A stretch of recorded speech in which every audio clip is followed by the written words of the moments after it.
আমি কে তুমি কে রাজাকার রাজাকার।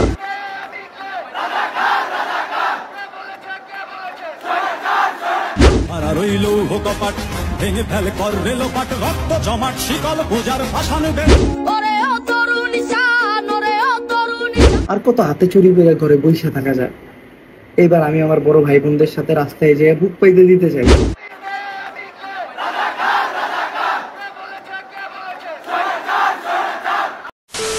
আমি কে তুমি কে রাজাকার রাজাকার মানে আমাদের ওমর ভাই রাজাকার, আর বাদ বাকি ইউটিউবার কন্টেন্ট ক্রিয়েটররা যারা ছাত্রদের পাশে নেই তারা সবগুলোই এক একটা মাদার চোদ। হ্যাঁ ভাই, আমি গালি দিয়েই বলতেছি তারা এক একটা মাদার চোদ। কারণ ওইসব বাঞ্চোদের আমাদের মতো কোটি কোটি স্টুডেন্টের ভিউজের টাকা দিয়ে ইনকাম করে দেশে বিদেশে ঘুরে বেড়ায়, আর বন্যা হলে সেখানে ত্রাণ নিয়ে ভিডিও বানাচ্ছে দেয়। আর এখন সেই সব ছাত্রগুলো এক একটা প্রাণ দিতেছে, আর এইগুলো নিয়ে কোনো খানকির বলাই ভিডিও বানাইতেছে না, এমনকি কোনো প্রতিবাদও করতেছে না। মানে তোমরা কোন চ্যাটের ইউটিউবার হয়েছে, তোমরা কোন চ্যাটের মানবতার ফেরিওয়ালা হয়েছো যে তোমরা সাধারণ শিক্ষার্থীদের পাশেই দাঁড়াতে পারতেছো না, ঘরের ভিতর চুরি পইরে বসে আসো।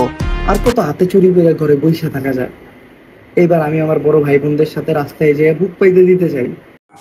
দেখো ভাই, এইবার আসা যাক মেইন পয়েন্টে। আমাদের ওমর ভাই একজন অহংকারী মানুষ, সে কারোর কমেন্টে রিপ্লাই দেয় না, এমনকি কাউকে সাপোর্টও করে না। এই কথাগুলো দাবি করে কিছু কিছু বোকাচোদা পাবলিক যারা মনে করো ওমর ভাইয়ের হেটার্স। এখন আমি ওমর ভাইয়ের হেটার্সদের উদ্দেশ্যে কিছু কথা বলবো। ওমর ভাইয়ের হেটার্সরা কেউ মন খারাপ করবেন না আমার কথাগুলো শুনে। কি রে, তোদের অ্যালেক্স সবুজ বাপ কই গেল? কই গেল তোদের বুইরা বেটির জামাই প্রিন্স মামুন? কই গেল তোদের পুটকিতে লিপস্টিক লাগানো লিপস্টিক আপা? কই গেল তোদের সোনার হিরো নাকি বালের হিরো আছে? ওই রে ভাই, কথা ক, সবগুলো কি হাতে চুরি পরে বসে আছে নাকি? তোদের বাপদের নিয়ে তো কয়েকদিন খুব দালালি করছস, তোদের দালালি চোদনে তো কয়েকদিন ফেসবুকে, ইউটিউবে, টিকটকে কোনো জায়গায় ঠিক মতো ঢুকতেই পারে নাই মানুষ। আর এই দুঃসময়ে তোদের বাপরা কই গেল রে ভাই? সবগুলো কি লিপস্টিক লাগায় ঘরের ভিতর সেক্স ভিডিও বানাইতেছে?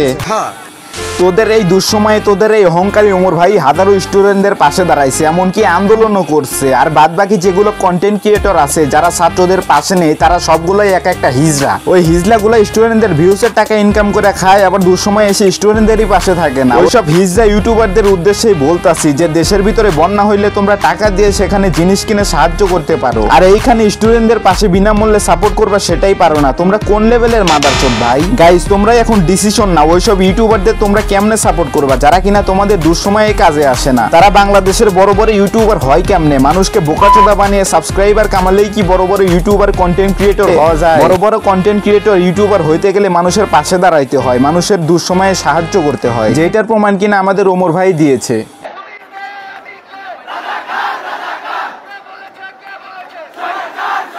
টেক লাভ ওমর ভাই, আপনার প্রতি দোয়া ও ভালোবাসা রইল, কারণ আপনি হাজারো ভাইদের পাশে দাঁড়িয়েছেন। আমরা যতদিন বেঁচে থাকবো ততদিন আপনার এই কথা কখনোই ভুলবো না। যাই হোক, আজকের ভিডিও এই পর্যন্ত, দেখা হবে কোনো নেক্সট ভিডিওতে।